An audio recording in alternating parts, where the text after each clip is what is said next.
Hello, everybody. Let me know in the chat if you can hear me, if everything looks good. And we will start with a couple technology tests.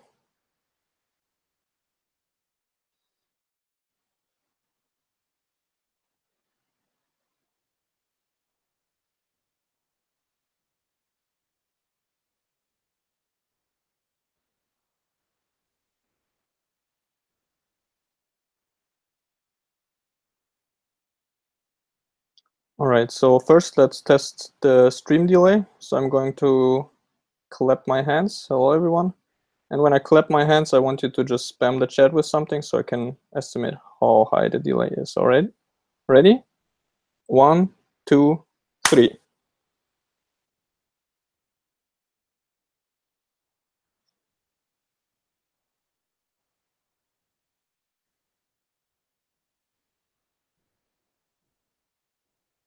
All right, that's like more than 15 seconds. All right, still nice to have you, Marco.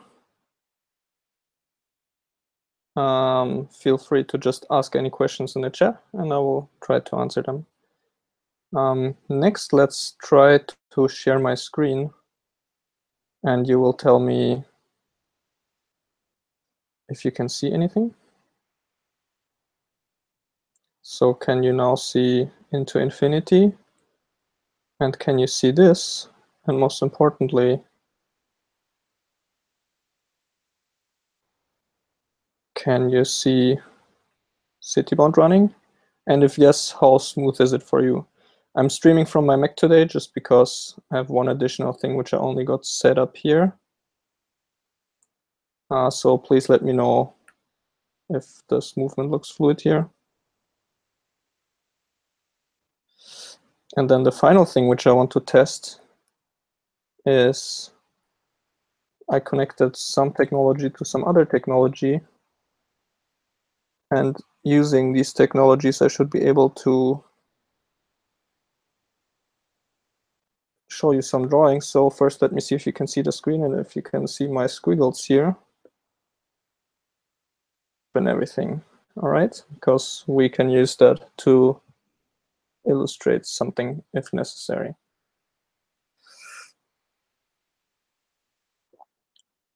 Laggy.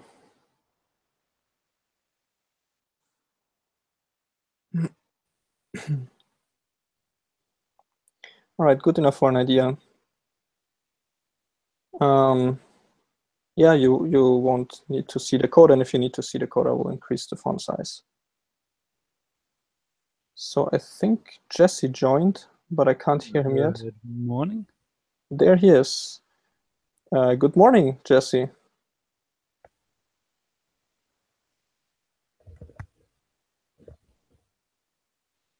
Okay, I'm going to stop screen sharing because that seems to work. All right, I'm going to start with a question which Inge posted in the chat. If I will have any action to show from the game, yes, I can gladly show you my progress with economy. It's, if you've read the last blog post, that's pretty much it. There's a little more progress, and I have some news to share. And I don't know if I want to start with that already, since it's pretty interesting. Maybe some more people will join.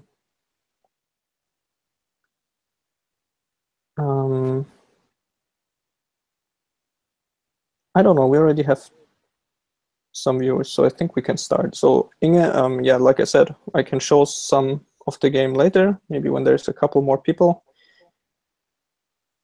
And what do you mean, Marco? The stream is supposed to have started.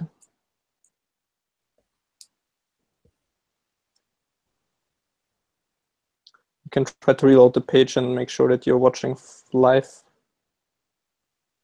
and not with some delay.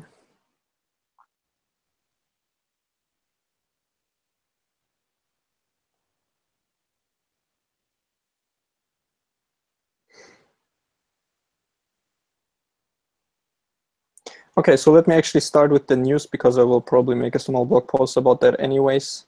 And then we can continue just taking a short look at the game. of the part that of economy that already works, and then we can actually take some time and discuss economy and what I'm planning to do next in some more detail. Ooh. And draw some pretty pictures. So the news is that I applied for the RustFest European Rust Conference with a presentation which I would like to hold about some part of the engine of Citybound. And apparently they accepted me, so this will be cool. I hope to talk to a lot of fellow Rust nerds about some of the special magic that's inside Citybound. Particularly, I want to talk about how the engine of Citybound is both high performance and will be networked, so you can have a city running on several computers, because that's kind of interesting. The problem now being that since they've accepted me, I actually need to deliver on this promise of what I want to talk about, because I don't just want to talk about my plans, but I would love to actually already show something. So now I have basically 1 month to make basic networking work, and my plan is to just take the minimal traffic simulation for that and make it work for that. So you can just hook up 2 computers, for example, and have some roads on one computer, some roads on the other, but you can see all of them from both computers, and cars happily go around and don't care whether they're on the road on one computer or the other one. So yeah, this will be interesting. I already started to implement that a little bit. There's nothing to be seen yet, but I want this to take at least half of the time in the next month. The other half, I hope to be able to continue on economy. And the advantage of that is that we will actually have networking built in pretty much from the beginning. It might be very rudimentary, and there's lots of finicky details, but I at least want to get a very basic proof of concept working of that. Yeah, that's the news. Cool. That's awesome. Yeah. And then, I don't know, I want to wait a little more before I show the game. So, Jesse, are you interested in something? How are you doing? Oh, yeah, I'm fine. Currently mid-semester break for university, so that's why I can stay up till 3 a.m. talking. Yeah. This semester, I'm doing an introductory programming course on C++. So now you're nice. no longer speaking gibberish to me. That sounds very interesting. What are you studying, actually? It's weird. It's a double degree in a new field of engineering called sustainable systems engineering and industrial design. Very cool. Yeah, so I have a engineering mindset and approach, as well as more of a creative design freedom approach. Mm-hmm. That sounds very interesting. Yeah, it is. And so that ends up meaning that it's a very multidisciplinary engineering field that encompasses civil and mechanical and electrical and I wanted environmental to say science and all of that. Probably sounds like the most multidisciplinary thing I could imagine. Yeah, and so that Nice. means of the 18 classes I've so far done in this degree, 16 of them have been like introductory first year classes. Uh-huh. So I'm also waiting a little bit for Marco if he will get his phone working or not, because I really want him to be able to participate in the discussion. Well, I mean, he said earlier that he doesn't have Wi-Fi, but his phone has unlimited data, but he can't talk today. Yeah, I mean, at least in the chat, but he seems to have trouble even seeing the stream. All right, he will figure it out, I'm sure. So just out of interest, I mean, I see a couple people in the chat. Do you just want to tell me each where you currently are, how the weather is, and how you're doing? With 15 seconds of delay at least. Yeah. I just realized that at least I don't have delay with you, Jesse. I guess that's an advantage of being a Patrick. Yeah, that is a good advantage. You don't have to wait 15 seconds for my responses. All right, whatever. Let's get the game started and I can narrate a little bit of what's going on.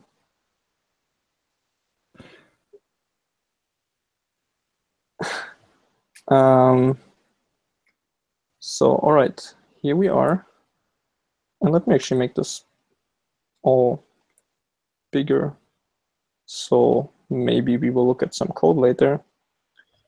And let me run the game.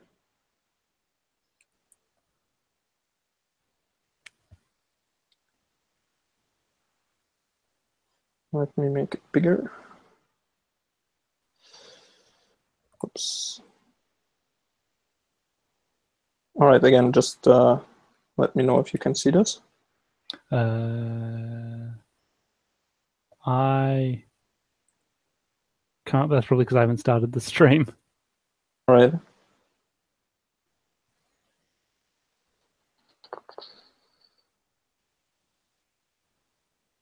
Okay, now I'm watching the stream live too, and I don't see the screen sharing. You don't see the screen sharing. Yeah, but probably a 15 seconds delay again. You should either see, oh wait, maybe I should press the button. That's the way. Yeah, there we All right. go. So the Google now Hangouts screen is the same as the live stream. Yeah, so Yeah. now you can see also the game itself, right? Yes, All right. now we can. So let me undo this and build like a smallish town. And by smallish, I mean tiny. And the thing with this next iteration of prototypes is that you won't be able to spawn cars anymore, but you are able to spawn buildings. So if I hit B, it will randomly spawn buildings, which are of course represented as yellow circles. And after a small delay, you can see some cars spawning and going places until they disappear, which is... Okay, so now we spawn buildings and the buildings spawn cars? Yeah, but there's actually more to that. So now you can see some cars spawning again. And what's actually going on, I mean, this doesn't look too interesting, but all of this actually has meaning. So if we click on some of the buildings, we get this new kind of window here. Oh, that's actually a grocery shop. Let's try another one. So here's just a normal residential building where there's a family. This text is probably very tiny, so I will just read it for you. There's no way for me to quickly increase the font size here. And we can take a look at both the shared resources and the state that the household is currently in, as well as the resources that are kind of private to every member. Maybe if someone is streaming in HD, let me know if you can at least parse the text and numbers.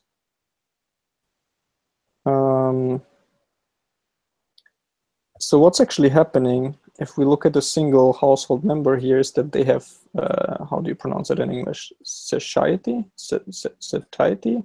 Like the opposite of hunger. And that's slowly going down, as well as awakeness, and that's going down. And if you watch when the satiety hits 0, this person will actually consume some of the groceries that this household has. And once the household runs out of groceries, it will actually try to find the closest grocery shop, send one of its idle household members there. It will pay some money and get some groceries, and the car actually has to go there. So all the cars that you see going are actually already fulfilling a need for resources in this very simple system, where we have basically hunger, awakeness, which I don't care about yet, money, and groceries. And also, after buying groceries, the household will, of course, run into negative money, so it realizes that some household member needs to go to work. And of course, the only place to work are also grocery stores. But again, it will send one of the idle ones there, and they will go there and work for pretty much the whole day. That's why we don't see much happening anymore. Here we can see the in-game time, so it's like 10 a.m. there now. And yeah, they will spend the day there and earn money for their household. And this is the state of economy that I'm at now. Just a very small selection of resources, but the basic fulfillment of needs, and most importantly, finding economic partners that can fulfill these needs already works, and it's hooked up to the transport system, so cars actually go there. Let me know if that made sense. I will check out the chat now. Let's stop the screen sharing for a second.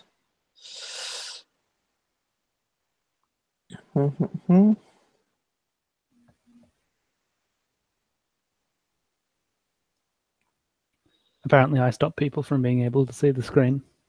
All right, let me know if you missed something important because of that, because then for the next screen share, I think I can quickly hide you or something. No offense. Get out of here.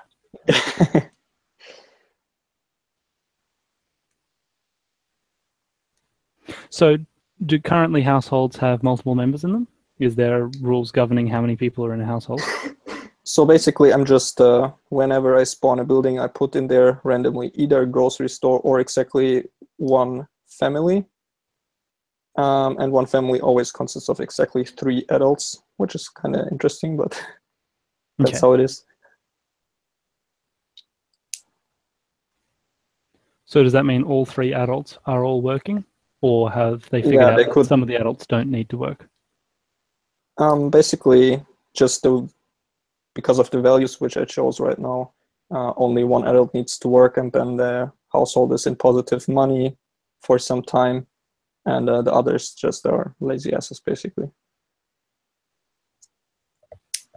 But while implementing this and while thinking about it, I realized that this maybe relaxed notion that I came up with for resources, that they don't represent exact amounts of something, is really helpful, because I can just interpret this as this household is doing good or bad on groceries, or doing good and bad on money. And as soon as it basically diverges from 0, some logic kicks in and the household tries to fix that. And the individual household members, and I'm thinking if I should maybe start drawing a picture. And I think I will do that. Let's try that.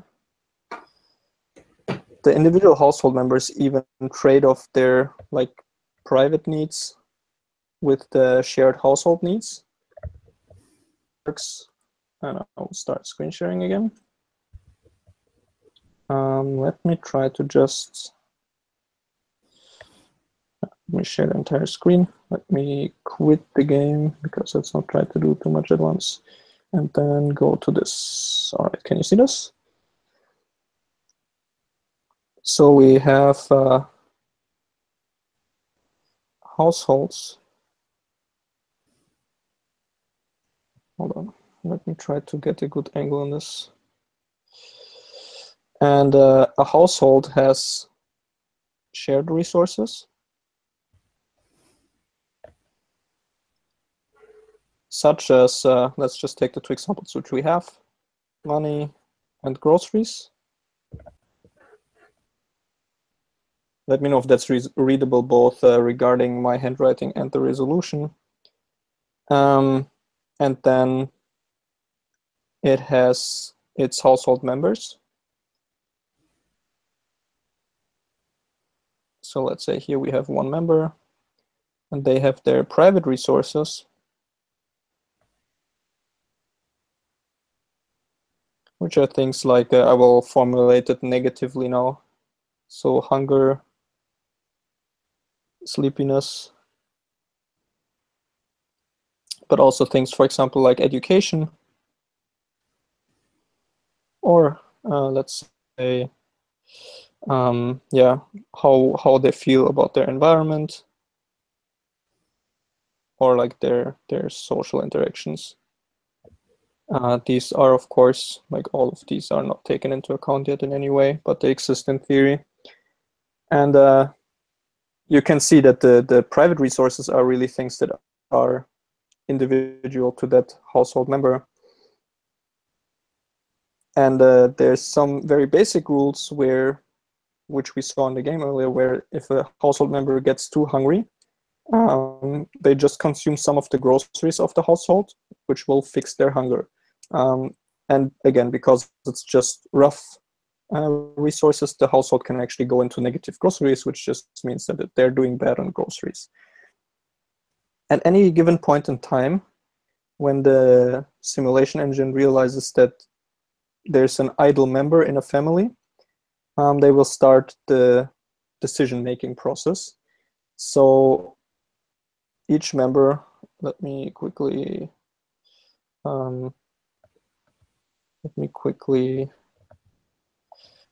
move all of this down. Whoops.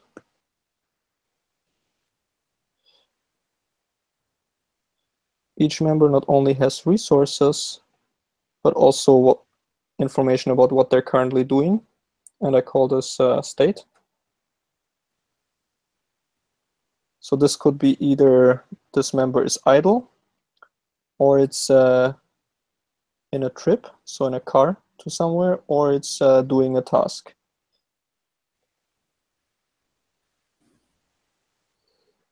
So when the simulation engine detects that a household member is idle, it looks at all of the resources which a household has and which this member has, and using a table that varies depending on the time of day, different problems with resources might get different priorities. We can take a look at this table in a moment. But basically, people are likely to try to fix hunger in the morning, during midday, and in the evening. They are likely to fix missing money in the morning, so they go to work in the morning.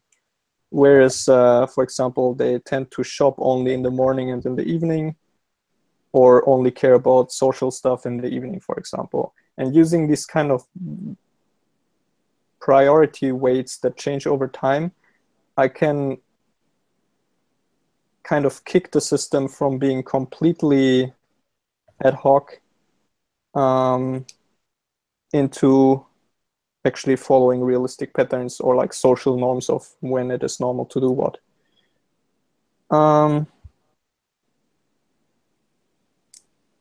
So we have Marco on voice, is that true?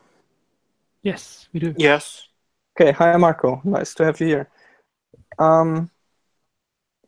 And then I think I might accidentally have become a $6 Patreon. Either that or my old account got deleted because I typed my email address wrong the first time around. But it still let me do this Hangout because apparently it doesn't do anything if you have a wrong email address for a couple of days at least. Not bad. All right, well, nice to have you. To continue with this thought, so what happens next is that this household identifies like the top, let's say, 3 or 4 problems, and then for each of the problems tries to find what I call in the engine an offer. So a company offering relief for this resource. For example, a grocery shop offers groceries, which could potentially help with the groceries problem. Grocery shop also offers a workplace, which helps if money needs to be fixed. And then right now it basically looks at all the possible available companies and all of their offers, and takes into account how long it would take to get there, and then picks the best option. So let me just try to draw this as a flow diagram. So identify top, let's say, 5 problems.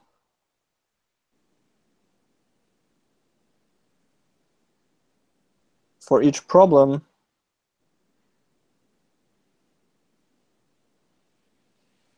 find all businesses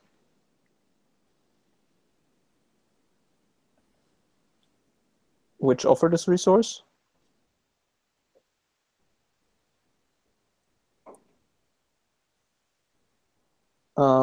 Calculate the transport cost basically to get there.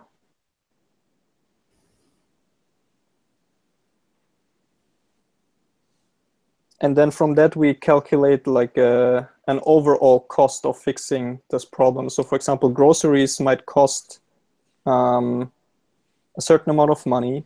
Just being in the grocery shop and selecting the groceries takes some amount of time.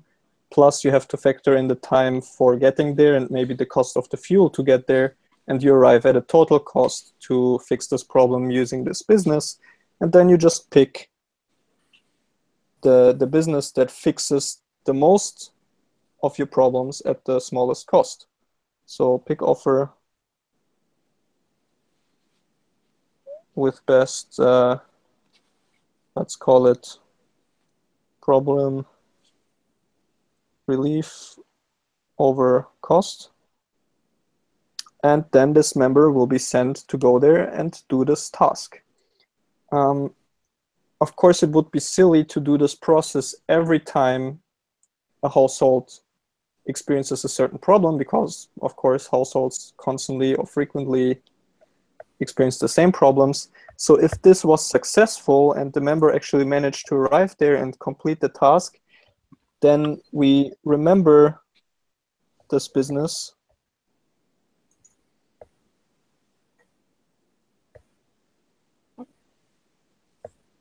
as our favorite place to get this resource.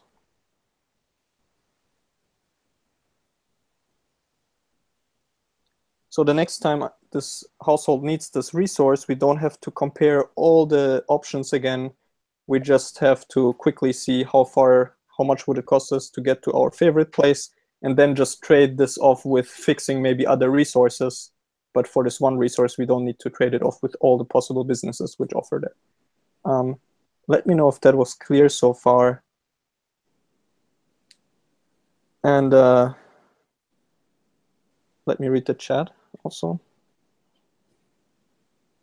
I think it is just mind-blowing that you can not only write on a digital surface, but you write with gorgeous handwriting. I wouldn't call it remotely gorgeous, but Much it's better okay. than mine, even on paper. Yeah, I think it's beautiful. I'd take that and make a font out of it. Okay. Well, that's very nice. Let's of have you the to whole say. UI in Anselm's font. Like, I'll do that. Something that, I mean, completely off topic and random now, but something that I was thinking regarding aesthetics that I think could be really nice is if the planning mode actually kind of looked like it's hand-drawn, like all the outlines of roads and so on have this slight imperfection. Just an idea. So Adam, Yeah, I like the idea Yeah. that it's like a blueprint, so Exactly. blue grid with white lines on it.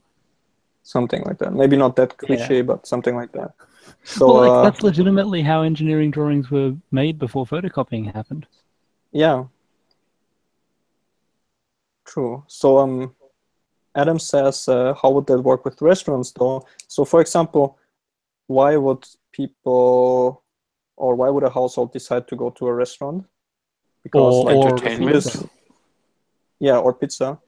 What? For pizza? What? Okay. Well, as in like the options might be eat food at home or go buy nice groceries or go to a restaurant or just call pizza and get it delivered. Yeah, exactly. And they all would have different combinations of both physical as well as psychological resources. So going to a restaurant would offer like entertainment and an opportunity for social interaction. So especially in the evening when like the priority for social interaction is higher, it might actually taking into account this this this total benefit. This might be higher for the household in the evening for a restaurant than for the grocery store. So this is how that would work. Yeah, that all makes sense, factoring in multiple different components, including the social, economic, time factors involved in achieving something. My only concern would probably be balancing them to actually produce a realistic scenario. Yeah.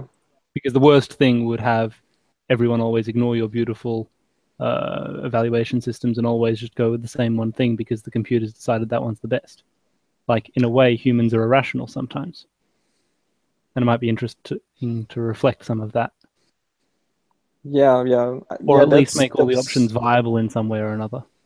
Exactly. Yeah, that's exactly the biggest risk. And my just first approach in fixing this was to introduce the system of priorities that vary over time. So you would at least get over daytime.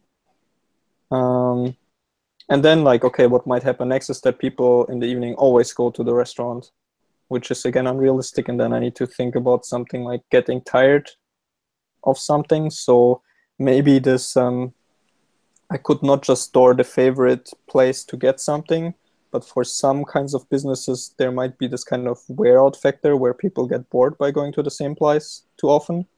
And just by playing around with the rules for when a business starts to be the favorite place or when it stops being the favorite place, I can get more diversity and realism in there. I probably go to my favorite restaurant the least because it's so expensive.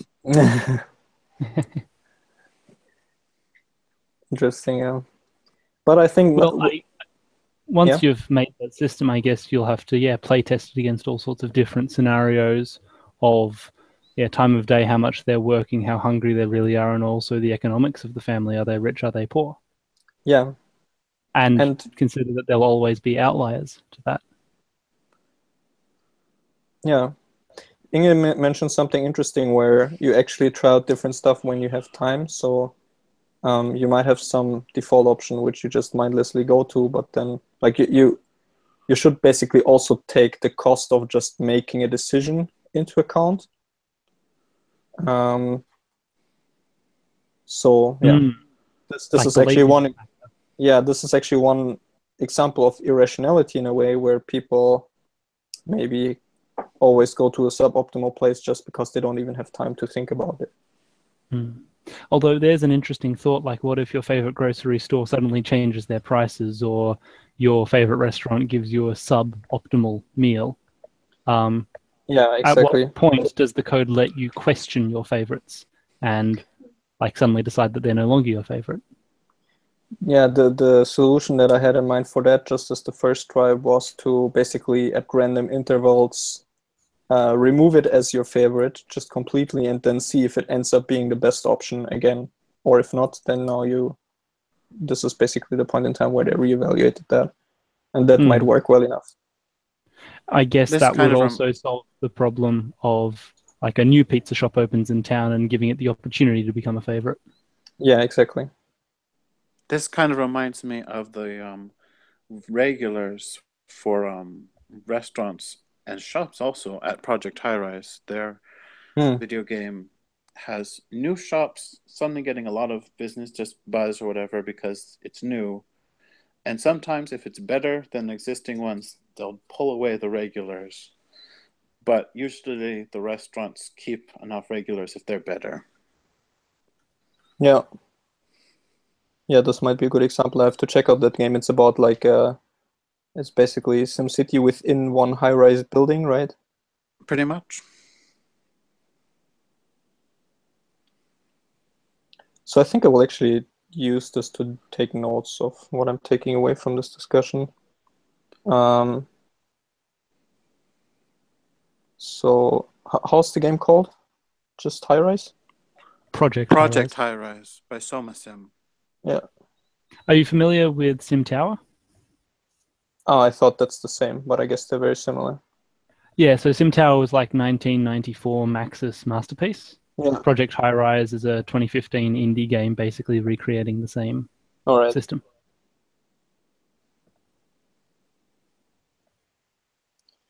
Okay, cool. So I can maybe quickly show you this table of priorities varying over time.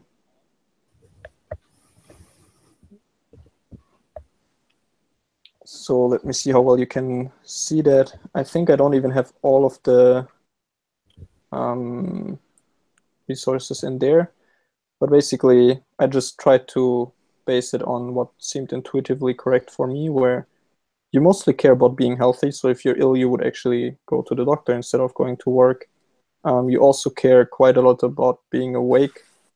So if somehow your daily cycle got knocked out, this would actually be the first thing that you try to fix. You also care about hunger always pretty strongly, but there are just social norms where you try to eat sometime in the morning, sometime during noon, and sometime in the evening. So I tried to reflect that with the weights. Can you see that well? I can see it. All right. Then entertainment and social life, I made them arbitrarily stronger in the evening. You always kind of care very little, but a little bit about the environment. This is for an adult, so education is more like going to a library or something like that. Obviously, a child would have a different weighing table, and education would be super strong in the morning, similar to work here, which is the next row.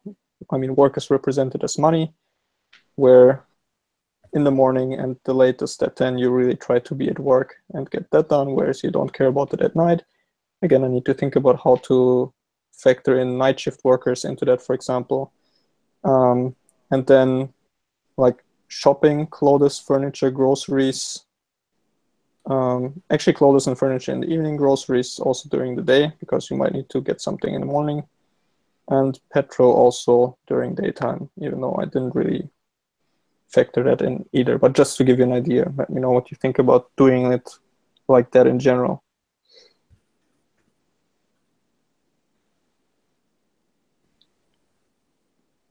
And let me look at the chat.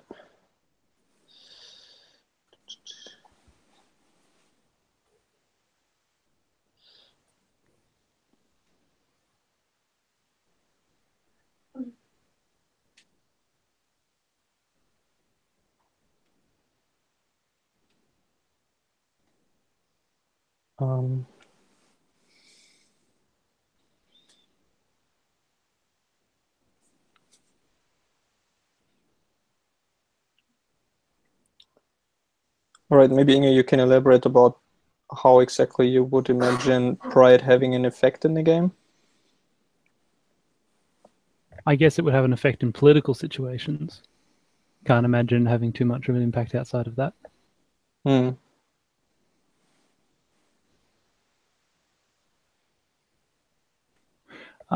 I like your roundabout solution for dealing with new options by occasionally just wiping the slate and refreshing the whole thing. A system I had potentially thought of that involved advertising was that every time an agent saw a new option for something they have a favorite for, such as a billboard ad for a new restaurant, or just seeing a new restaurant or whatever, that's what triggers them to reevaluate the whole thing. And then that advertising can factor into their decision making. Yeah, that's also something that I had in mind. It's more complicated, of course, but I will consider it because that might even have interesting effects where a lot of people might go to a kind of shitty restaurant just because it has a huge billboard next to the highway. Yeah, I mean, that's why people go to Macca's, is because they have fantastic marketing campaigns rather than actually edible food. Exactly. And so you might have one successful, tiny, family-run restaurant that makes fantastic food and has a good customer base. And then next to it is your McDonald's, and they serve different demographics of people and everyone's happy. Yeah.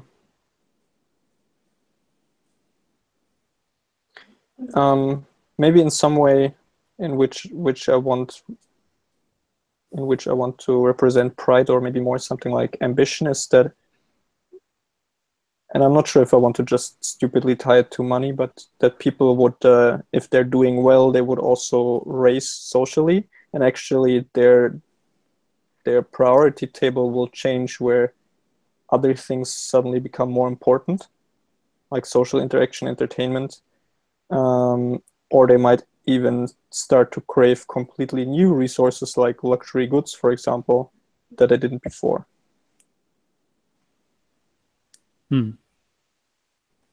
It could be simulated with social capital. How would that work? Social capital pretty much has to do with your social standing with various people. So how many people you know, how many friends you have, and how highly they look at you pretty much is social capital. I posted an article somewhere. And this is kind of like traded, or it accumulates based on your social interactions? Yeah. So social capital is like an abstract version of real capital, like money. So where you can go to work and earn money and spend that money on goods. With social capital, you can get goods that make you feel good and then spend that feel good on something else, like an ambition or an opinion or stuff Opening like that. the doors to new jobs. Doing exercise because you feel good about it. So it's almost all right. And so in that way, kind of the feel-good factor can be a component of decision-making. It's almost like good feeling, which opens opportunities and which you can spend to use them or something like that. Yeah. And like, advertising that's like, if you buy this thing, you'll be a cool person. Like that can give people a tiny bit of social capital if they buy that product. Mm-hmm. All Like right, that sounds very interesting. Prestige and pride and stuff. It sounds really interesting. It sounds as if there's like a couple things mixed into there, but maybe that might even make sense. So I will try to think about it some more in detail.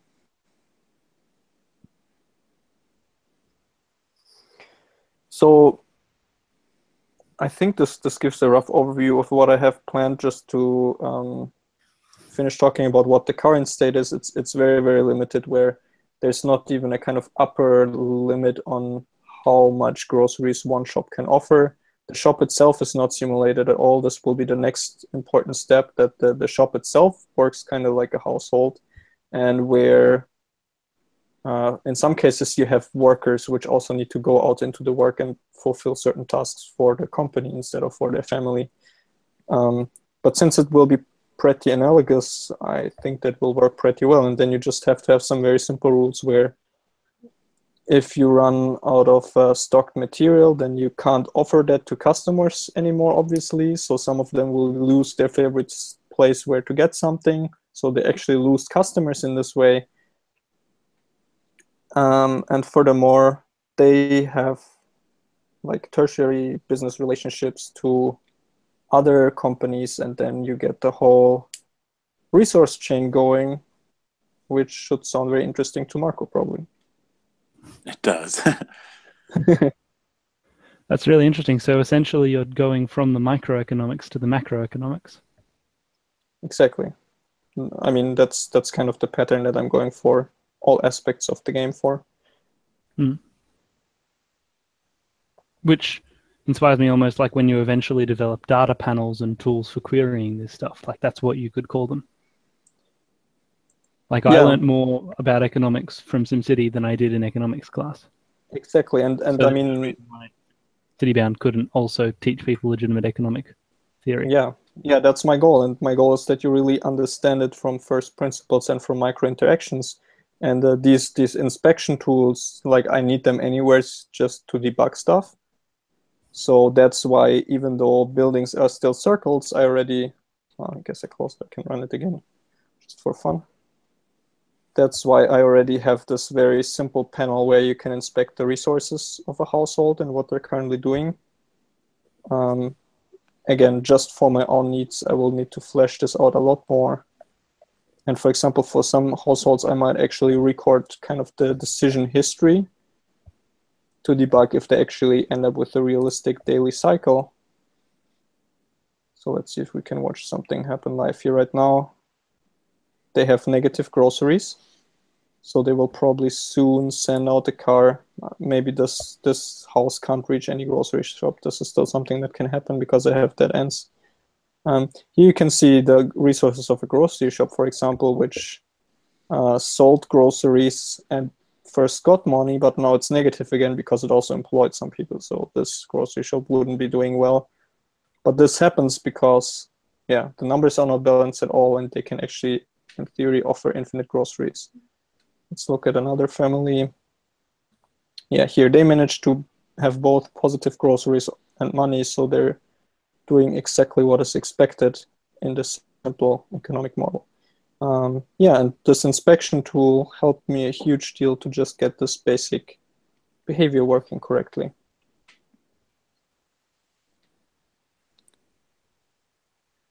I would suggest that we do a 5-minute break, and then I'll come back and continue. Let me just quickly answer the 2 questions of Inge. If I'm scrapping the earlier work on buildings and land parcels, not at all. I will re-implement it pretty much exactly like that. Someone did a really interesting post on the subreddit about plats and how lots and land parcels are handled in real life cities. And I think I want to draw some inspiration from that, or even do it exactly like it happens in real life. But then the challenge is just to come up with a slightly different zoning UI. But it sounded really, really interesting, and just from the perspective of teaching players how actual cities are planned, it would be super cool if I did it the real way. So Well, could you summarize like the tweet form version of what that system was? so you actually manage these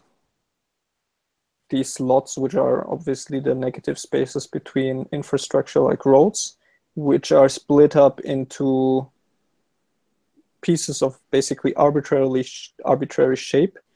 Each of these lots has its own unique address, so it's connected to some road, at least one road. And the ownership is also tracked on the level of these lots. So either a lot might still belong to the city or to a private owner. And then these lots can be sold and subdivided and merged into bigger lots, which is, of course, how it works in real life. And then on these lots, you have constructions. And the zoning also happens apparently on a very granular per lot basis. So, and only the last part is where I'm not sure of how I would create a nice tool. I really like the brush tool, which I did in the JavaScript prototype of the game. And I would have to invent how to combine that with the lots for everything idea. All right. So regarding, again, the negative groceries, I might even end up just displaying that differently. So 0 doesn't really look like 0, but some positive buffer point. But just for programming, it makes it easy if the ideal value is 0 for all resources. And then I can always reinterpret or display it in a different way. Yeah, that positive is good, negative is bad, and 0 is the tipping point. Yeah, exactly. All right. I will see if I can somehow write. Can I write something on the screen here? I don't really know. Like, if I turn off my camera, you just see black, or what do you see? Yeah. I see your black. logo. Yeah, All right. bouncing logo. All right, let's do it like that. I guess people, if someone joins and is like, what the hell, just let them know in chat what's going on. And we'll be back at 53, all right? Okay. Okay. Then I'm gonna have to move at like the hour.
And we're back.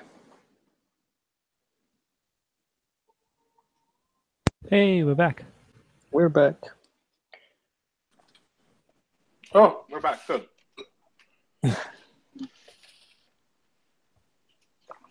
So I feel like I talked about pretty much everything and showed you pretty much everything that I have so far.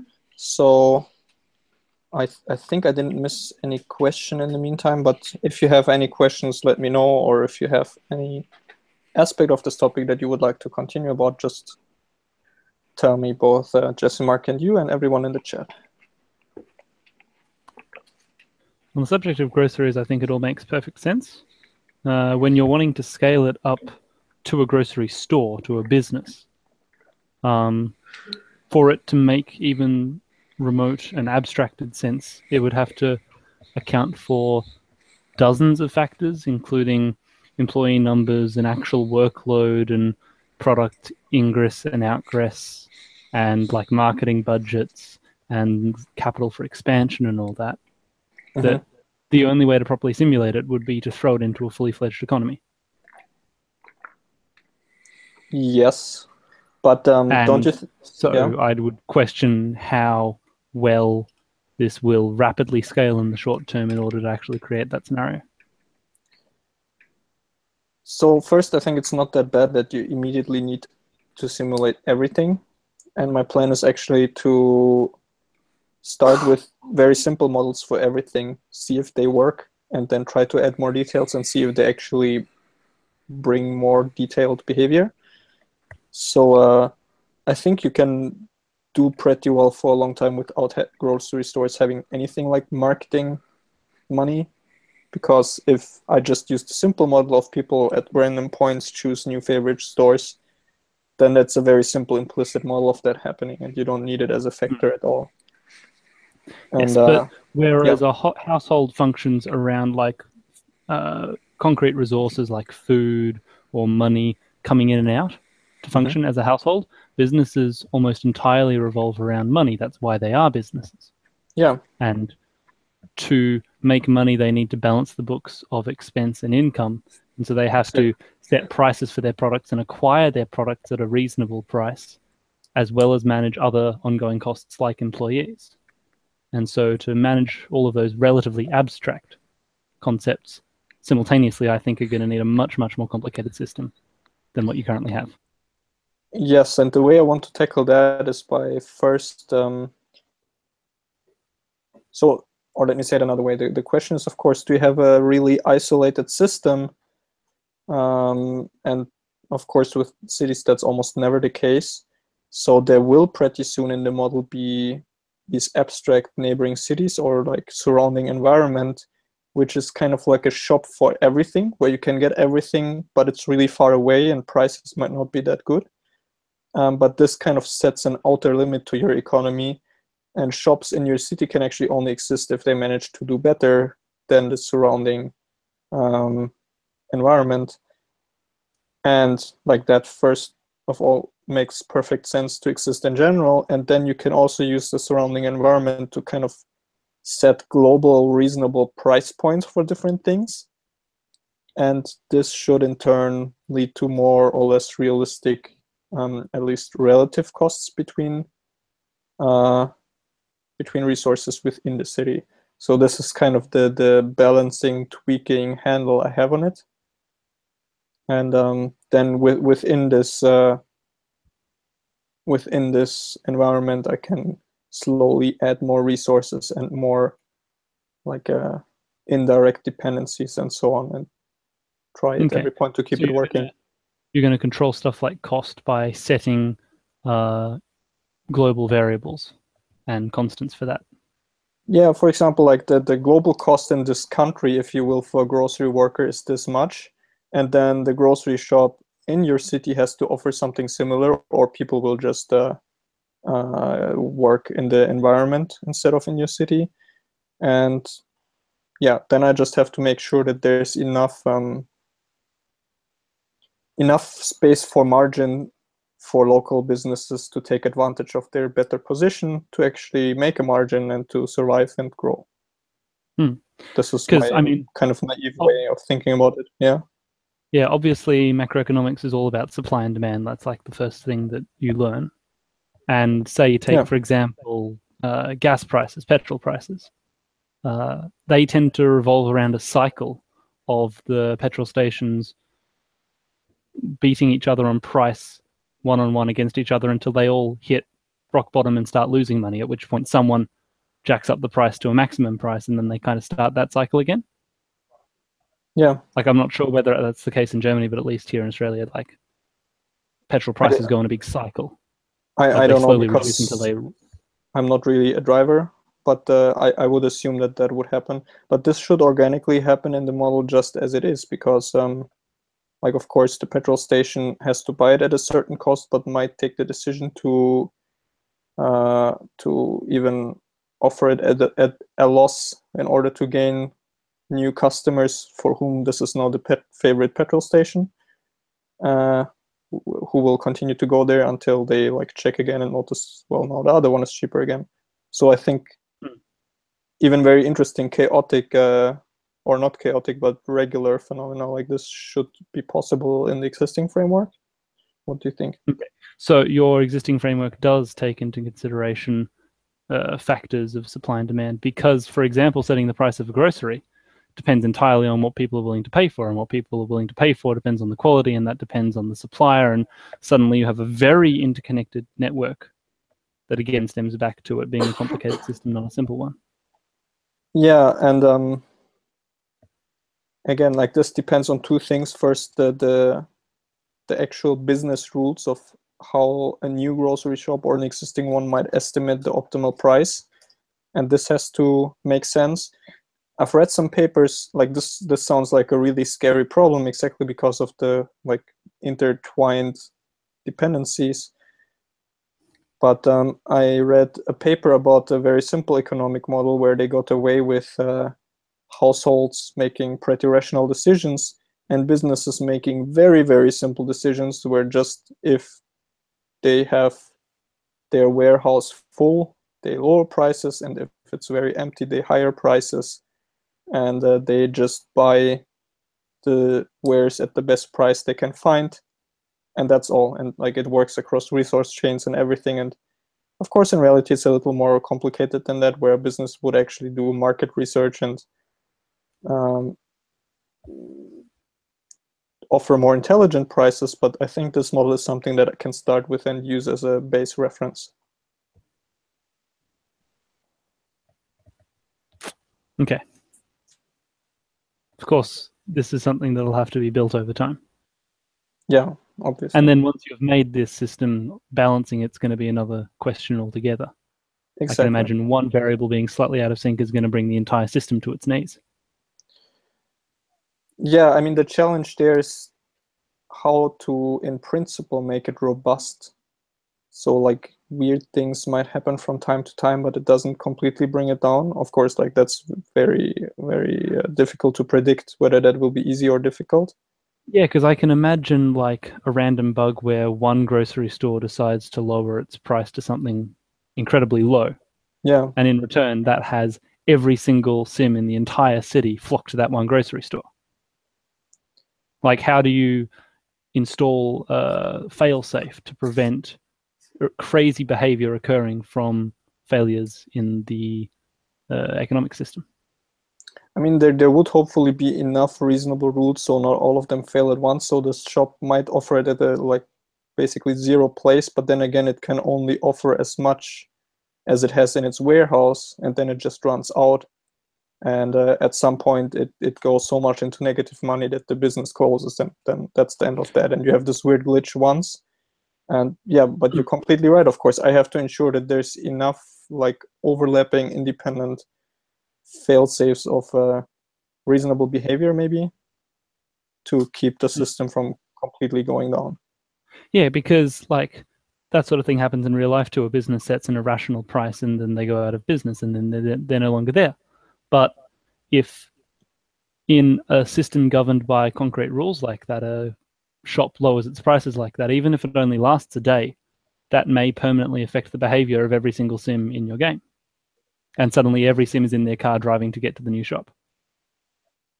because that's over. Okay, but what would be longer term effects of that? Like it would ruin the day for pretty much all Sims, but then again, for the Sims, it would be good if one weird day cannot completely ruin their lives, because like I definitely expect glitches to happen for individual citizens where they just don't get anything done because they're, I don't know, stuck in an accident or whatever. So again, after some time, it should be recovering. Maybe I'm just way too optimistic about it, and I'm very glad that you're like making me cautious. Okay. I just hope yeah. In that scenario, I could imagine if every Sim jumps in their car and goes to the grocery store, you end up with an entire city of gridlock. And from a player's point of view, you don't know why the city just went into gridlock. You just think the game's busted. Yeah, probably. Then again, in general, you want to have something like people giving up on their current task if it's taking them too long to get there. And then everyone would try to get back home. So you might still have gridlock, but the situation slowly resolves itself. Yeah. Yeah, I mean, but you're right. I mean, potentially bugs can happen that like catastrophically bring down a whole city, which is not fun, but I just really have to make sure that kind of all the individual behaviors are pretty robust. Yeah. Where I guess that's all. I mean, and that's just systems design, where even if the shop gets like really weird input prices for their goods or something else happens, the output still stays within a reasonable range. And if this applies to every part of the chain and every entity involved, then even pretty large fluctuations should settle down after a while. Yeah. I mean, I guess one way to deal with it would be to give every behavior and every action like a kind of inertia. Yeah, that a single change doesn't immediately bring about a change in behavior. Yeah. But like it may suddenly cause a significant inertia to everyone's like slider of intent or whatever. Yeah. But if it only lasts a brief moment because it's a glitch, then it goes away and everything can resume back to normal without any ill behavior. And for example, just the fact that families have their favorite place to get something and keep that for a while is already some kind of inertia.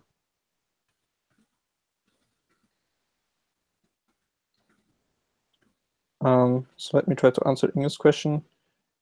Are you going to have algorithms for setting world prices of all too? For me, that's the kind of thing, like that's a parameter of the map which you generate, where you can kind of say that now you want to create a city in a country where all is super cheap and see how that goes. So this would be like a simulation parameter that you can set at map creation time.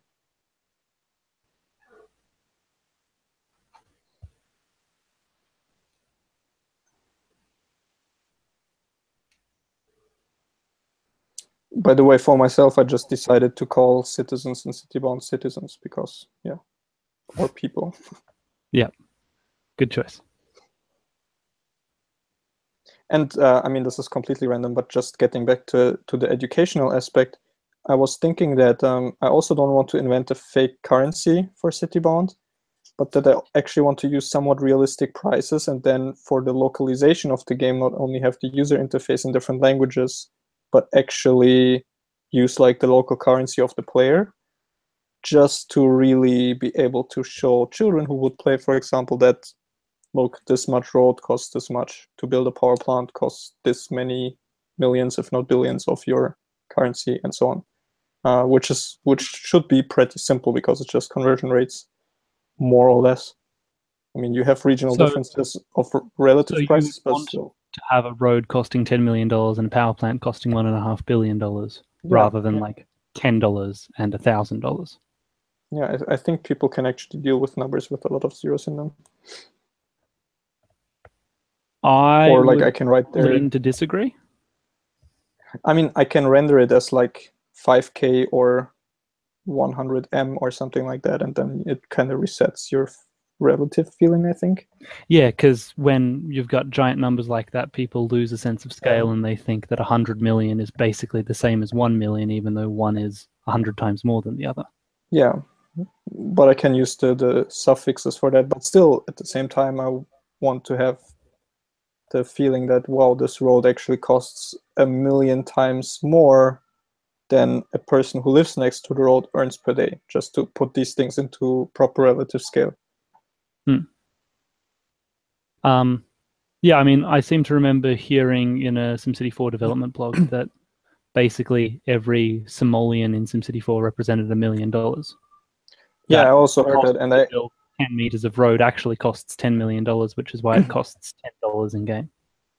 Yeah, and I appreciated that on the one hand, that like the relative magnitudes are correct, but then why not to call it 10 million if it's 10 million?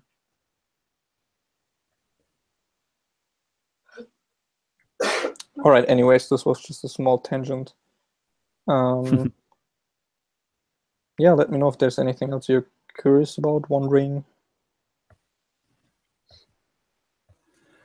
Not so much with the economic engine. Mhm. I think we've covered that pretty well. It's really exciting to see where that is, especially compared to the planning stream that we had in February. Yeah. Took me a long time to get the engine ready for it, but I feel like I can now just pretty much go straight ahead and just implement it bit by bit, and at some point it will be interesting enough to create another prototype. Yeah. And then in 2027, the game will finally be done. Exactly.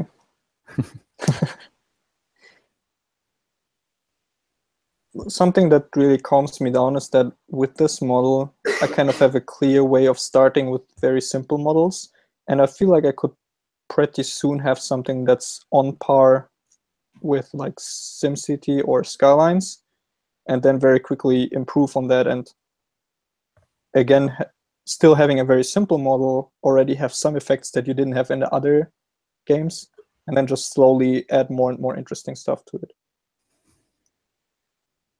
No, I'm not changing the programming language again. I mean, that would be embarrassing. Imagine I do that and then I go to the Rust conference. I'm like, sorry, guys. Nah, he's not going to change the programming language again. He's just going to write his own. Before he continues on with the engine, he's going to write his own programming language. And then design his own computer to run the programming language. Exactly. Yeah.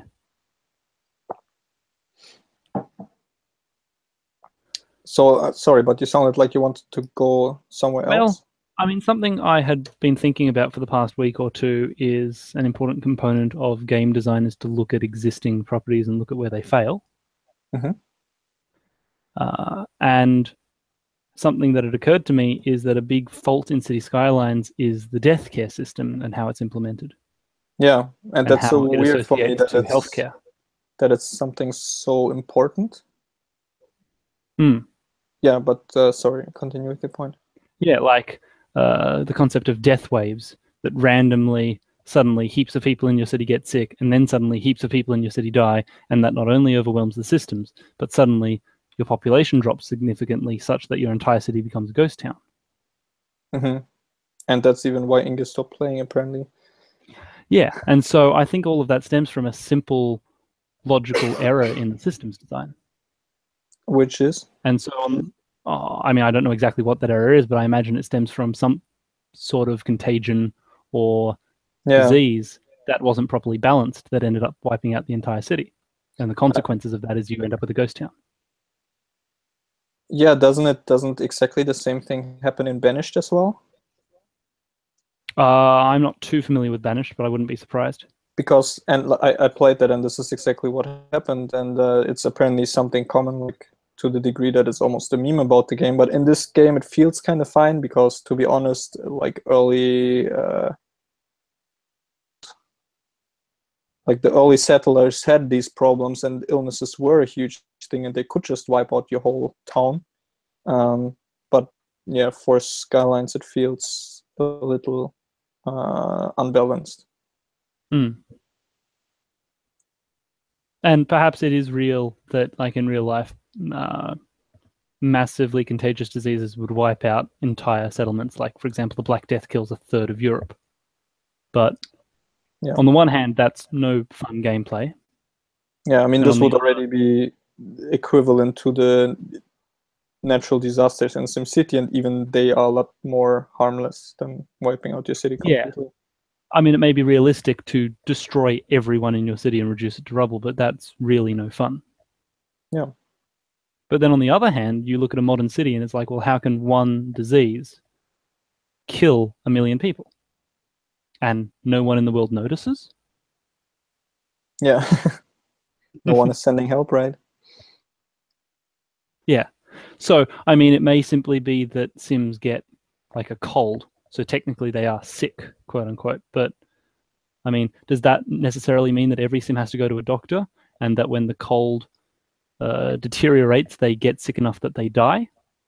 Like, I feel that may be the logical error that was made, that all sicknesses are equal and need to be Yeah. treated in the same way. I mean, just already in the way I laid out the resources, health would be a continuous thing, and you might be slightly ill. And for example, if you're slightly ill and you have a lot of time, you might decide to do something about it. Yeah, Whereas I mean, if you're seriously ill, you cancel all your plans and try to fix it as soon as possible. I was part of a City Skylines Facebook fan group, and they were talking about death waves. And then I saw your post, and you'd mentioned health was a priority that would always be prevalent, and that's what made me thought of this. That you're starting to lead down like the sort of path that would lead to the same consequence.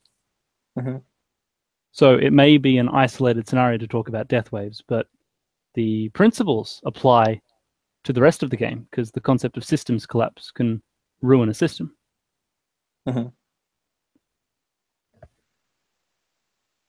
Interesting. Andreas says that death waves happen because most people in a part of a city move in at the same age. Oh, yeah. So when you have a single defined age for how long a person can live, if you get a huge population boom, then that means that same population dies off instantly. And I mean, why are I didn't really play Skylines myself. I only watched a lot of Let's Plays, but why are the generations so aligned? Like only people of roughly the same age move in always? Yeah, I think the idea is that every new family is always like either like a newly married couple or a couple with like a couple kids. So they're all young people. All right. Yeah, you don't have any retired people moving in or whatever. Okay. Yeah, Same with Simpsons 4. When you look at the age demographic of people, it's always the new development that has the young people, and they remain all the same age. They never move out of their property and into something else. So chunks of the city are always a constant demographic to themselves. Which is weird. And I think that's a good example of, I mean, as you noticed by now, I have the principle of just getting things right, at least roughly in every single detail. And I can totally imagine how the developers of SimCity or Skylines were like, well, it doesn't really matter if we have completely realistic age distributions. Like it's probably fine if only young people move in, because isn't that the case most of the time? And this kind of locally makes sense, but then you run it through this whole crazy economy and simulation, and you suddenly have these macro scale, really weird, unrealistic effects because of that. So again, like going from the micro to the macro by trying to get the rules as reasonable as possible in all the micro instances, I hope that not too much weird stuff happens on the large scale.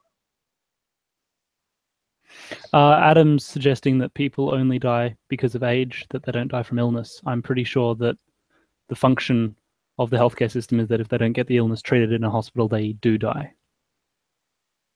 Yeah. Just to clear that one up.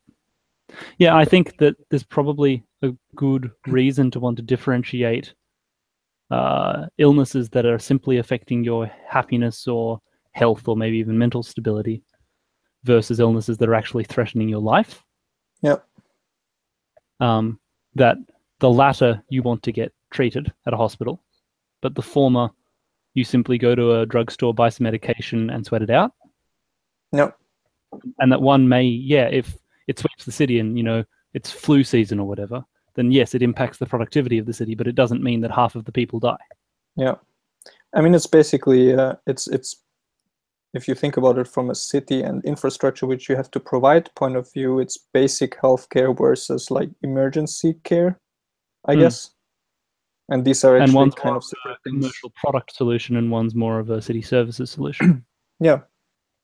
And like in real life, just as in game, you should be able to get away with not providing emergency services and still actually maintain a population rather than having everyone die off. Yeah.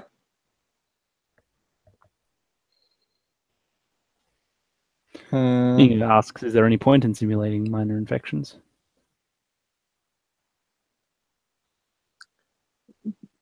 that's debatable. Like, we sometimes talk about like flu waves, and I guess they are strong enough to kind of decrease overall productivity of the population. The question is the effect strong enough to be interesting for a city building game? Well, I mean, the way Cities Skylines implements it is, yeah, if someone gets sick, you need to go to a hospital. So all illnesses are equal. But then if you get sewerage in your water main, everyone gets sick. Therefore, sewerage equals everyone dies. But in real life, sewerage would just make people a little sick, not life-threateningly sick.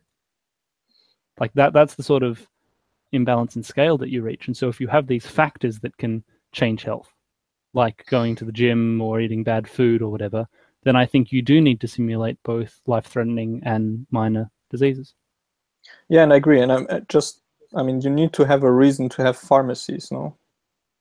And just by making, like, coming up with kind of realistic probabilities of catching a minor disease, you actually you create a realistic demand for medicine, for example. And I can't wait to build a factory in my city called Big Pharma Inc. that's just a giant black box polluting purple smoke, where like stuff goes in, something happens inside, and then pharmaceuticals are made, and there's evil money laughing in the background. Yeah.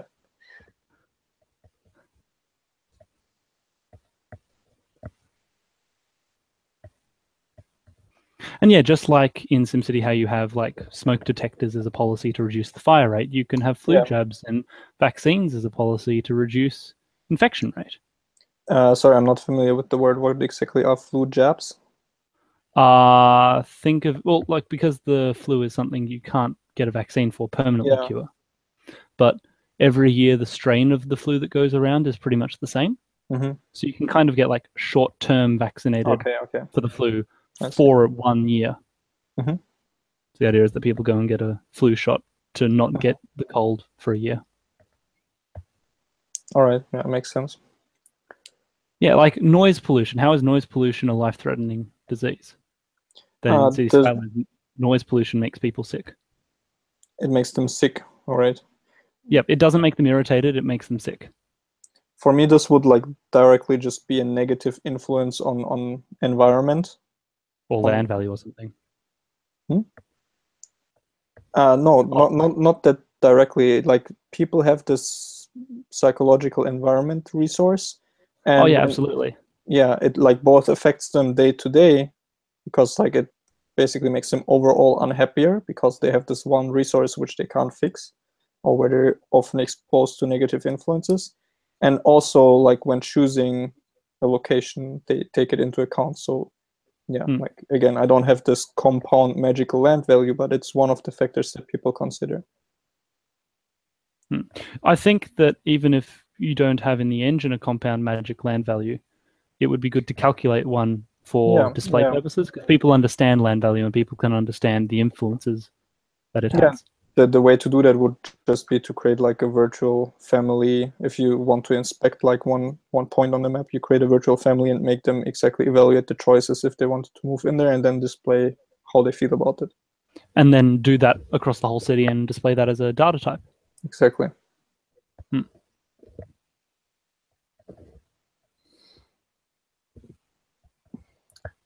One thing that I feel like talking about, if you don't have any additional questions, and I hope I didn't miss anything, like Adam mentioned that traffic is a huge problem in Skylines. I also like observed and heard that many times.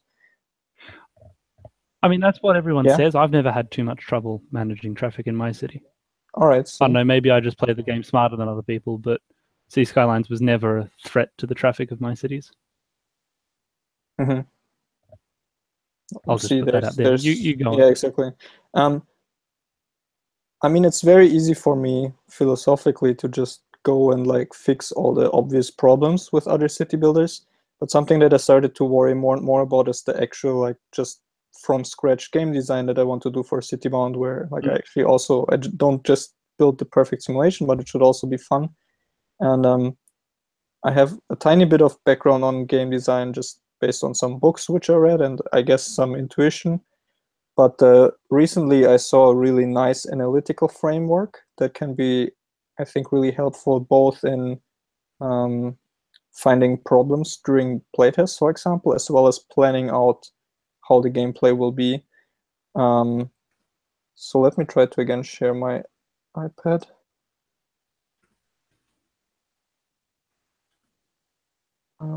Share the screen. I'm using so much technology at once, you can't imagine.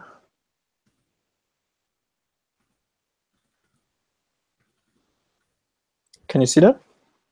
Yes. Well, I mean, Here's it's something you very prepared earlier. close to all the other. Here's something you prepared earlier. Yeah, that's just notes which I took from a presentation, which I really liked, and it's similar to a lot of other like theoretical game design stuff that I've seen before. But I just really like to have it visually like this, and I just copied this from this guy, Daniel Cook is his name. He's really cool. You just visualize what is happening in the game. Like first over here, can you see my cursor? I don't know. Currently, no. Now I can. All right. So first does some action in the game. Like let's assume he knows nothing about the game. The example which he used in the presentation was Super Mario. You just press a button on the controller and see what it does. Rules apply, and something happens in the game. This is just a simulation engine running. So in Super Mario, it would be like the physics engine, which makes Mario jump. Rendered on screen, so you have some kind of visual or audio, which the player perceives as a consequence of their action. This is the most interesting part. And the player updates their mental model of how they think the game works. The loop that happens all the time, constantly, every second in the game. But not only that, it happens also in slower paces, where of course you could have really microscopic actions like laying a piece of road, clicking on a building, creating one stretch of a zone. And then on top of that, you have the more abstract things like planning a neighborhood, budgeting your finances or something like that, where they're composed of lots of tiny actions. This action, game rules, feedback, updating your kind of, and like this, of course, makes a lot of sense, I would assume. But you can use it as a tool when you watch new players, and you basically try to see at which point does it fail. Like if they do an action, does it, for example, not register at all in the system, which would mean that like this connection here wouldn't work? Or, okay, they do an action, the rules are applied correctly, something visibly happens, but the player doesn't notice. So like the feedback never arrives at that. Or like what I would assume is the most problematic and ruins fun most of the time is where something happens, but the player either doesn't know how to interpret it or misinterprets it, or like, yeah, just doesn't like it so strongly that he completely gives up. And basically, I think the point or the thing which I really want to achieve with Citybound is just this part here, sorry, here, really right. Good at visualizing what's actually happening in the city. Of course, I assume that the rules are really good as well.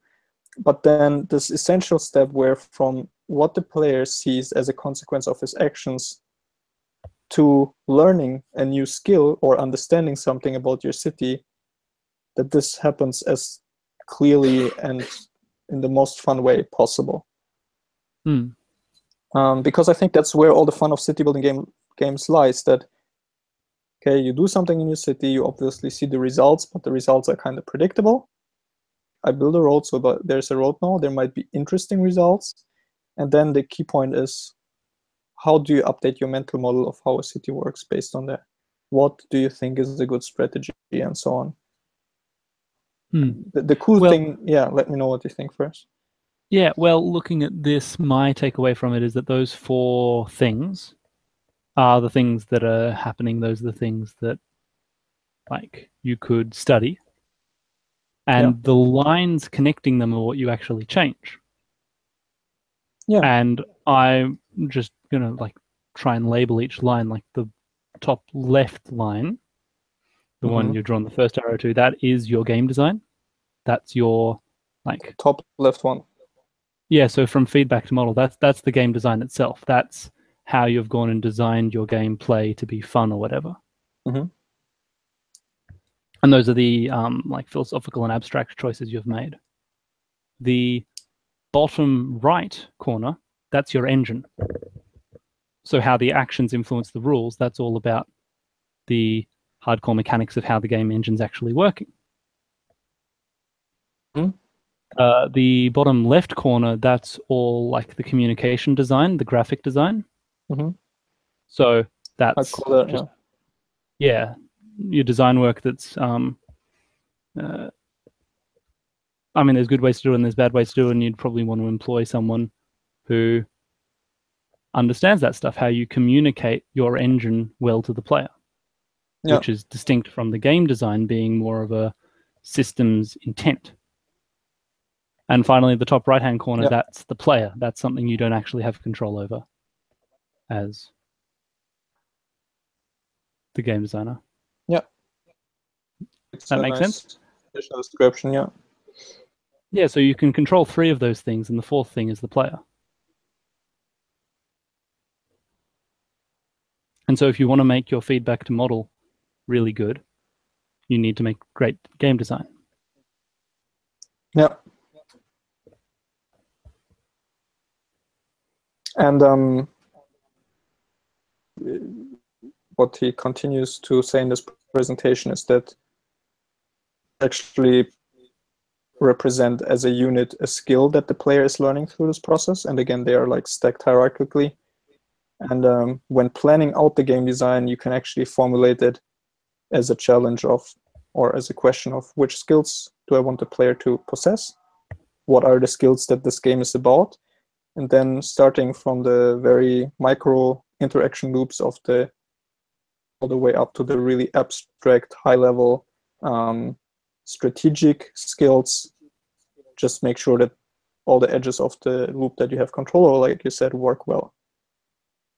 I don't know, I just like the way how this gives a framework to problems that you might observe or things that you want to do really well. Yeah. A lot of people are really great at that bottom right-hand corner, making an engine, making a functional game that deals with stuff. And the AAA games are really great at communication design because then they look pretty and they feel pretty. Yeah. But the top left-hand corner is the one that really matters. Yeah. And I mean, I recently played, or I started playing Factorio, which was really inspirational for me, because not only does it have a really interesting engine, what's really remarkable about the game design, and it seems like it's a very simple formula, but that works really well, is by playing, you learn something, it's newer, more complicated problems for you. And that's basically all that Factorio is, but it's horribly fun all the way. Absolutely. It's a game all about systems design and problem solving. Yeah, and I think have some of the same qualities where you like start to fix kind of small, obvious, understandable problems. And as these become kind of routine for you, hopefully you encounter or even create for yourself more complicated problems. And the obvious way in which this happens is just that if you are successful, you manage to grow your city, and the bigger city has more problems inherently. Yeah. Although the challenge with Factorio is always like there's a right way to do something. And so in the first games you're playing, you encounter problems that you've kind of created for yourself through bad design. Yeah. But then, like, once you're an experienced player, you just sit down and be like, okay, I'm going to make the best factory. Because there's a best way to do it. There's an optimal way to do it. And that's what, like, speed players do. Yeah, and that's something that I obviously don't want for City 1, but I think it's very simple to get away from that by just the chaotic and random nature, as opposed to the very like strict, almost mathematical systems of Factorial. Now, Factorio is a fantastic game. Definitely.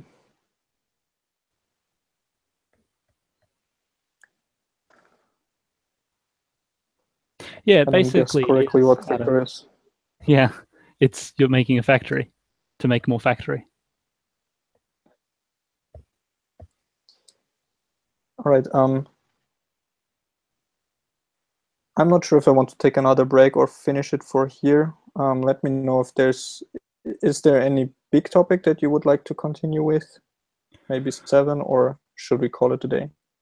I mean, I've got nothing specific I want to talk about. I'd be really keen to hear if anyone in the chat has something we'd like to discuss, and then we could take it from there. Yeah, let's give the chat a chance and let me know if there's something, and then depending if it's small or big, I will either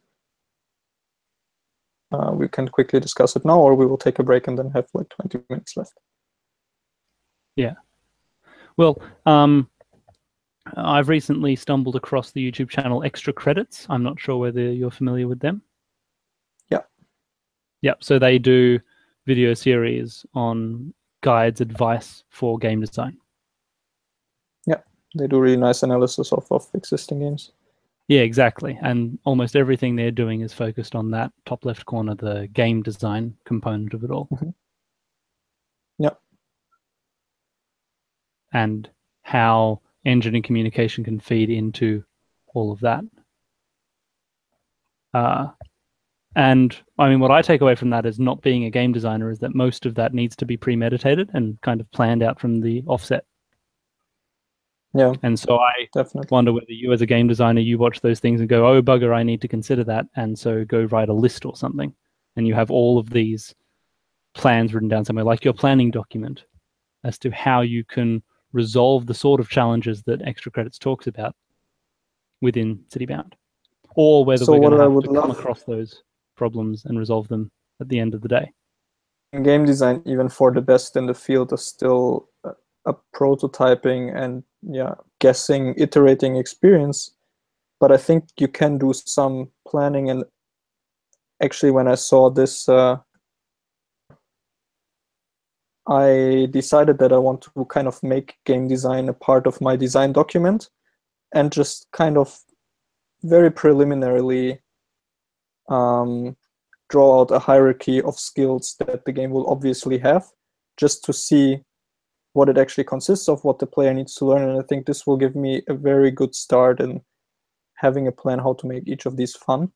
I guess I do that intuitively a lot by just imagining in my head how I want the game to be just for myself.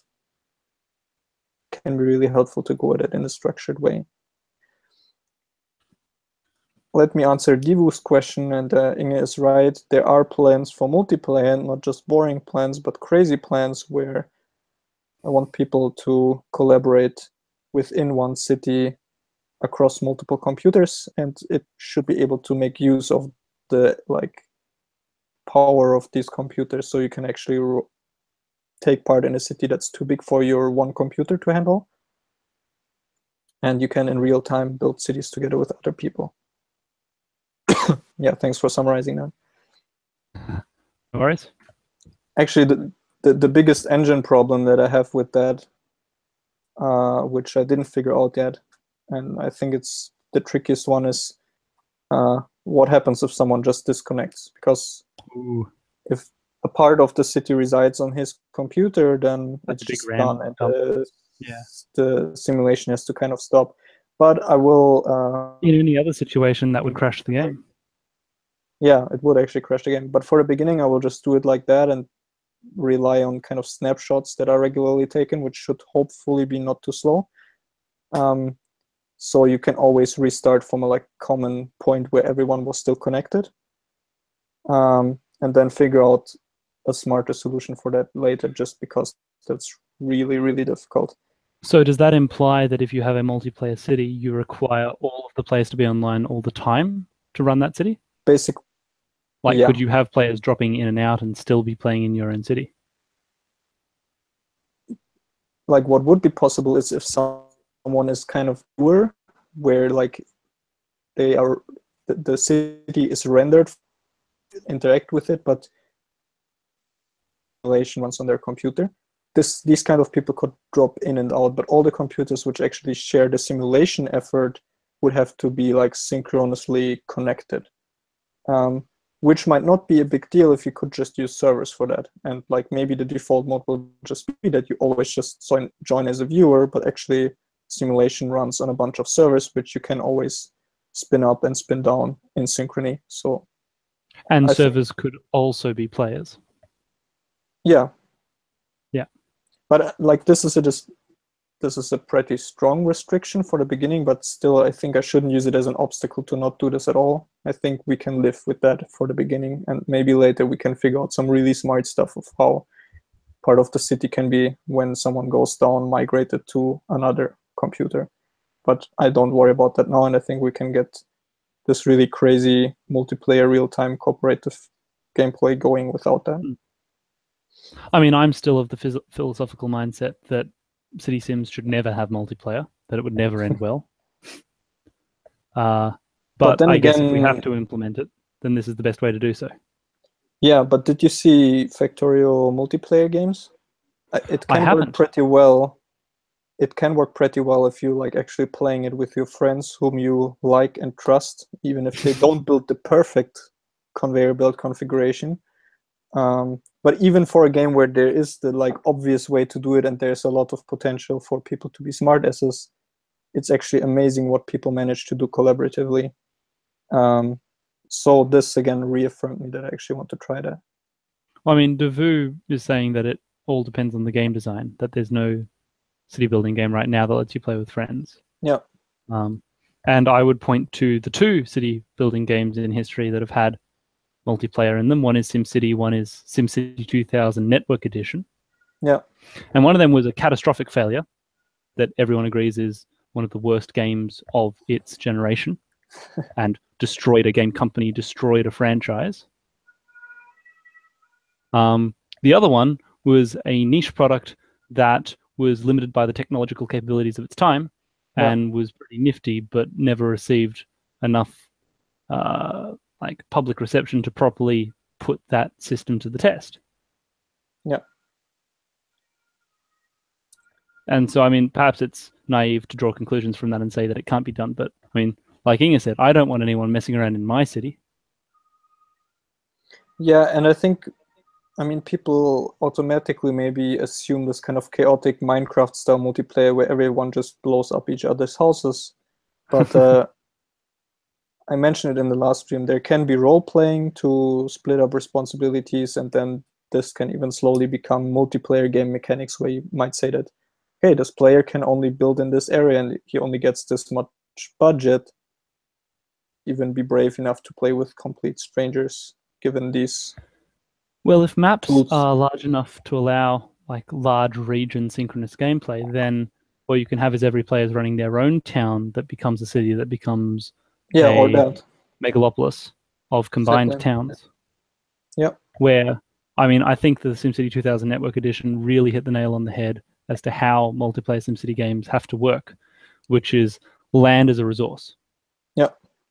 That in the start of the game, the whole region is owned by, you know, this third-party government or whatever, and you have to purchase the land you want to use in your city. Yep. Because at a technological level, that prevents 2 players from operating in the same space at the same time. Yep. And from a gameplay level, it restricts your growth to an area and lets you control your bit and they control their bit, and you're not deleting everyone's houses. Yep.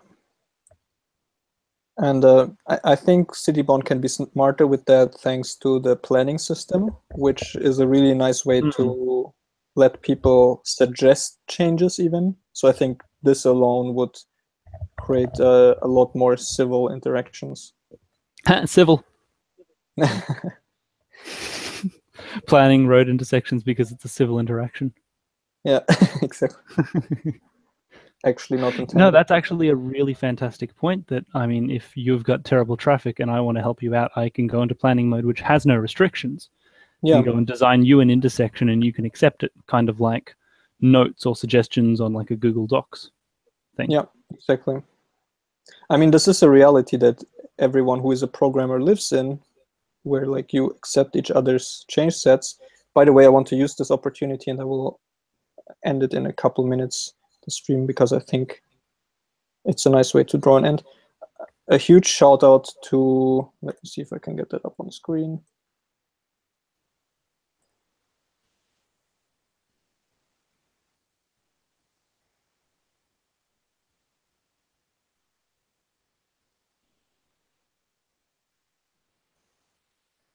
What are you It's looking not for? liking streaming and opening.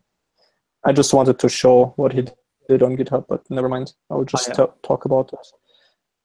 Where he implemented a very low-level thing that will probably make the traffic simulation much faster, especially if it goes even bigger than I tried before. And all different kinds of the game. It's something that I always put off when I have time to do this optimization, but he just went ahead and did it, and now I have it. And now the newest change which he did was to update the graphics library which I'm using to the newest version, so I can benefit from like stuff which they will fix and improve soon in an easier way. And that's just what this guy does for fun on weekends, apparently. And isn't it amazing that there's a very nice mechanism on GitHub where he can suggest that change. We can discuss it until it's just perfect, and then I can merge it, and I know for sure that everything will work and so on. And this is kind of what inspired me to do the planning system in the first place, because wouldn't it be awesome to have something like that for cities? Yeah. And on this happy note, let me say thank you to everyone who watched. Thank you, Jesse. Thank you to the non-present anymore, Marco. And I will try to, after my holiday break now, continue the steady rhythm of having a patrons calling every 2 weeks. I hope that my progress, even though now I have the side project of finishing the networking proof of concept for the conference, I will have enough time to make enough interesting progress on economy. I have to say that just working on something that's visible and moving again makes me incredibly happy and motivated. And having like commit messages, which are kind of like a description for the change set in code that you did, where you just explain to yourself or other contributors what you just did, that are not about some like low-level fixing this bug where the game crashed because of some memory wrong access or something like that, but actually having a commit message of Sims actually go to work now, and because they find the way there is something that I enjoy much rather to work on. And this is the case now, and it will stay like this for quite some time, so that's great. So yeah, thank you again, and see you in roughly 2 weeks. And I'm really glad that hopefully you've now gone through 6 months of hardcore behind the scenes engine work, and now you've made a system robust enough that all you have to do is copy and paste it to make the content for an economy. And That's so we what can it see a feels rapid like. growth.